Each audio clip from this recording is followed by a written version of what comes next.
Hello and welcome my dear students. This is the next video lesson of biological classification, and today we are going to start the new kingdom of 5 kingdom classification, that is kingdom Plantae.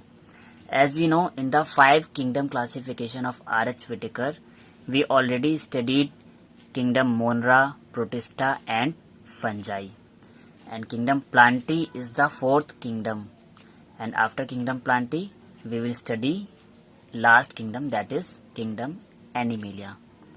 So in the last few videos of kingdom Fungi, I described you about all the 4 classes of kingdom Fungi like Phycomycetes, Ascomycetes, Basidiomycetes and Deuteromycetes, and all these 4 classes are the part of kingdom Fungi. So now kingdom Fungi has finished and we are starting from kingdom Plantae. तो चलिए start करते हैं और kingdom Plantae के बारे में सारे के सारे फीचर्स को जान लेते हैं। तो first of all, it includes all eukaryotic chlorophyll containing organisms commonly called plants. Means kingdom Plantae के जितने भी मेंबर्स हैं वो कैसे हैं, यूकैरियोटिक सेल वाले हैं, यानी कि इनकी जो सेल्स हैं वो यूकैरियोटिक सेल हैं, मीन्स वेल डेवलप्ड सेल हैं और सेल वॉल भी प्रेजेंट होगी, यहाँ पे न्यूक्लियर मेम्ब्रेन भी वेल डेवलप्ड होगी। क्लोरोफिल कंटेनिंग मीन्स यहाँ पर फोटोसिंथेसिस के लिए क्लोरोफिल प्रेजेंट होगा, मीन्स ये अपना फूड खुद से प्रिपेयर कर लेंगे। तो किंगडम प्लांटी का मेन कैरेक्टर तो है क्लोरोफिल और दूसरा कि इनकी जो सेल है वो यूकैरियोटिक है। और किंगडम प्लांटी के जो मेंबर्स हैं वो यूनिसेलुलर से लेके मल्टी सेलुलर तक हर लेवल पे हमको मिलने वाले हैं, यानी कि यहाँ पे सिंगल सेल्ड वाले एल्गीज भी होंगे और एल्गी से लेकर हम हाईली डेवलप्ड प्लांट तक की बात करेंगे, यानी कि जहाँ पर आ जाते हैं एंजियोस्पर्म तक। तो किंगडम प्लांटी में जो एनिमल्स हैं वो हमारे किंगडम प्लांटी में जो हमारे प्लांट्स हैं वो यूकैरियोटिक हैं और उनमें क्लोरोफिल प्रेजेंट होगा। तो इसके बेसिस पे अगर बात करते हैं इनके हैबिटेट की, मीन्स ये कहाँ कहाँ पे प्रेजेंट होते हैं, तो they are found in all kinds of habitat throughout the world, यानी कि हमारे पूरे वर्ल्ड में, पूरे लिविंग वर्ल्ड में हर टाइप के हैबिटेट में प्रेजेंट होंगे। लाइक चाहे मैराइन वाटर हो, चाहे फ्रेश वाटर हो, चाहे टेरेस्ट्रियल रीजन हो, यानी कि चाहे अंडर वाटर लोकेलिटी हो, चाहे वाटर की सरफेस हो, चाहे लैंड एरिया हो, यानी कि ज़मीन पर भी ये ग्रो करेंगे। यानी कि किंगडम प्लांटी का जो डिस्ट्रीब्यूशन है वो ऑल ओवर द वर्ल्ड है। इसके बाद बात कर लेते हैं अगर इनके न्यूट्रिशन की। न्यूट्रिशन की बात करते हैं तो न्यूट्रिशन इनमें कैसा है, दोनों टाइप का है, एक तो ऑटोट्रॉफिक भी है और हेट्रोट्रॉफिक भी है। Most of the plant species जो हैं वो ऑटोट्रॉफिक होती हैं। ऑटो मीन्स सेल्फ, यानी कि वो खुद से अपना फूड प्रिपेयर कर लें, ऐसे एनिमल्स या प्लांट को बोला जाता है ऑटोट्रॉफिक। तो यहाँ पर ऑटोट्रॉफिक न्यूट्रिशन है, यानी कि ये खुद से अपना फूड प्रिपेयर करते हैं। और उसके प्रिपरेशन के मेथड क्या है, तो पहला तो है हमारा फोटोसिंथेसिस, यानी कि ये क्लोरोप्लास्ट की प्रेजेंस में सनलाइट और कार्बन डाइऑक्साइड और वाटर का यूज करके फोटोसिंथेसिस करके फूड प्रिपेयर कर लेंगे। कुछ एक्सेप्शंस होते हैं, जैसे कि कुछ एल्गीज वगैरह में कीमोसिंथेटिक मेथड भी पाया गया है।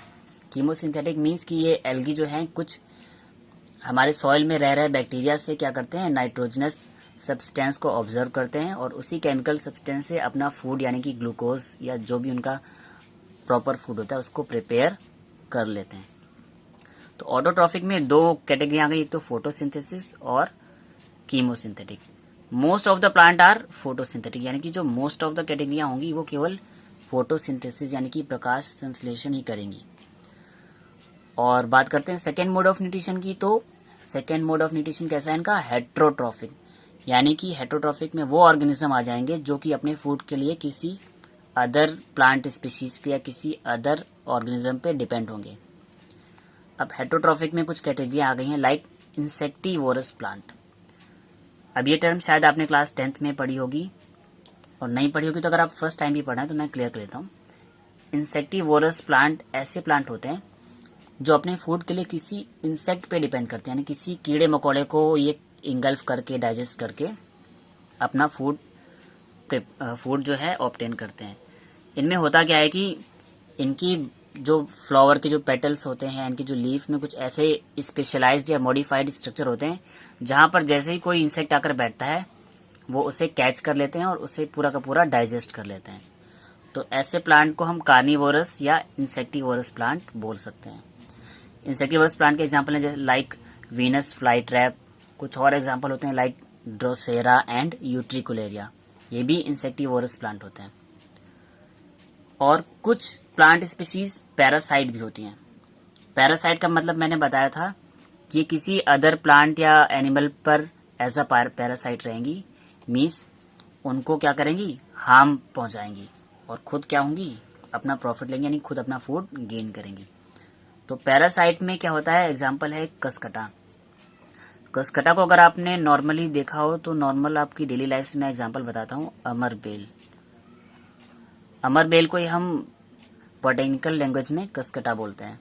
अमरबेल एक ऑरेंज या येलोइश कलर की बेल टाइप की स्ट्रक्चर होती है और वो क्या करती है, जिस प्लांट पे भी वो डाल दी जाती है तो वो वहीं पे कंटिन्यूसली ग्रो करने लगती है। और रिजल्ट ये होता है कि ये जो कसकटा है, कसकटा तो धीरे धीरे बढ़ता चला जाता है, यानी कि पूरे प्लांट में फैलता चला जाएगा, यानी कि पूरे के पूरे प्लांट या ट्री को ये एब्जॉर्व करने लगेगा और उस पर पैरासाइट की तरह बैठ जाएगा। तो इससे क्या होगा, जिस प्लांट पे ये जाएगा उसकी ग्रोथ तो कम हो जाएगी बट इसकी ग्रोथ कंटिन्यूसली होती रहेगी। तो पैरासाइट का एग्जाम्पल है कसकटा। अब बात कर लेते हैं किंगडम प्लांटी की सेल की, कि इनकी सेल कैसी होती है। तो हमें पता है सेल इज यूकैरियोटिक, यानी कि यूकैरियोटिक होती है विद प्रोमिनेंट क्लोरोप्लास्ट।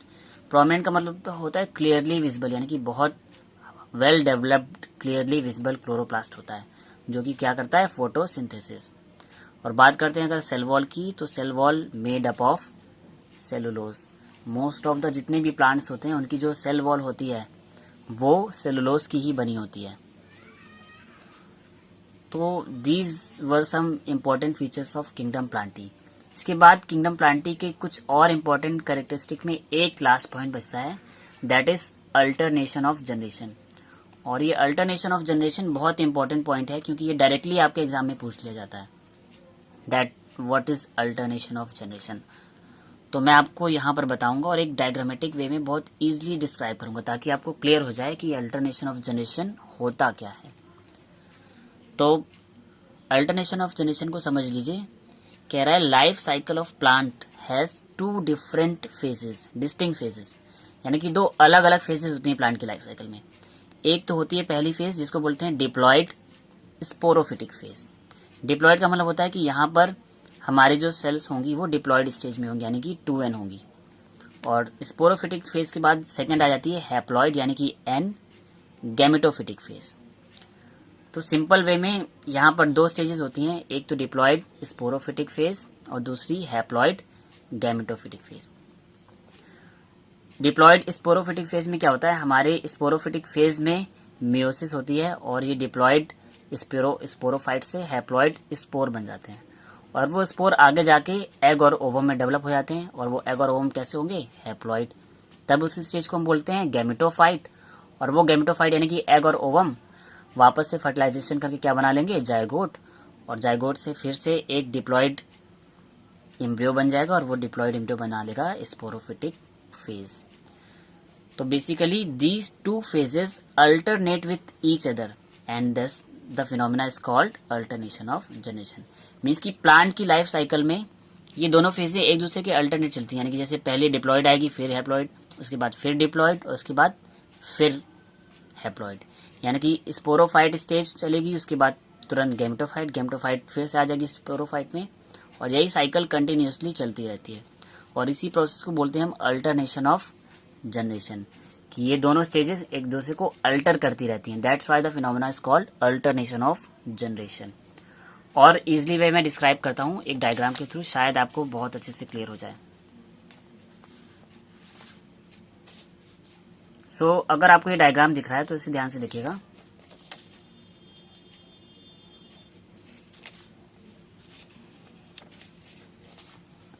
अब इस केस में होता क्या है, सिंपली ये है हमारी स्पोरोफाइट फेज, यानी कि 2n स्टेज। तो स्पोरोफाइट स्टेज में क्या होता है, इनकी सेल्स में होती है मियोसिस, क्योंकि हमको बनाने हैं गैमेट, और जब गैमेट बनाएंगे तो सेल डिवीजन कैसा होगा, मियोसिस वाला। और मियोसिस करके 4 हैप्लॉयड स्पोर बनते हैं, जैसा कि सभी को पता है। और ये हैप्लॉयड स्पोर अगर हमारा sporophyte as a male plant work करेगा तो ये स्पोर डेवलप कर लेंगे स्पर्म को, और अगर हमारा sporophyte as a female plant work करेगा तो ये डेवलप कर लेंगे एग को। तो स्पोरोफाइट में जब मियोसिस हुआ तो हैप्लॉइड स्पोर बने, और ये स्पोर कुछ भी हो सकते हैं, यानी कि एग भी हो सकते हैं और स्पर्म भी हो सकते हैं। और ये एग और स्पर्म बन गए, यानी कि हमारे स्पोरोफाइट से बन गए गैमेट्स, मेल और फीमेल गैमेट। और जब गैमेट बन गए तो स्टेज हो गई गैमेटोफाइट।